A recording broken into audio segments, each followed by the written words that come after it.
Gumuwi naman po tayo sa Maynila, mga tito-tita, mga lalaki at babae, bakla tomboy. Ito pong isang ating tutukuyin ay miyembro ng ating federasyon, isang baklush na tila ata exempted sa batas. Sabagkat itong mga tao to ay may warrant of arrest.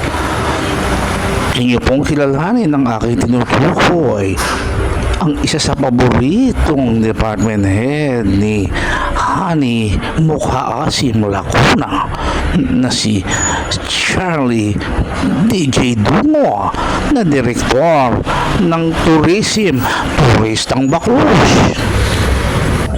Ating po makikita rito ang warrant of arrest na inisyu sa baklitang ito dahil sa kasong graft and corruption. Ay naku tita, tigilan mo ang pangahada, kaya ikaw ay nagnanakaw dahil baka gusto mo manguring na manguring. Dito po natin makikita na etong si Baklush ay umatin pa ng necrological services ni Star Nora Honor, samantalang ito po ay wanted at may warrant of arrest.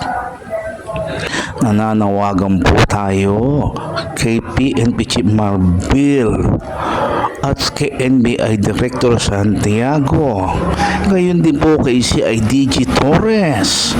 Damputin nyo na po ang nagkakalat na baklang ito, baka po ito'y magkalat pa ng AIDS sa Maynila. Salamat po.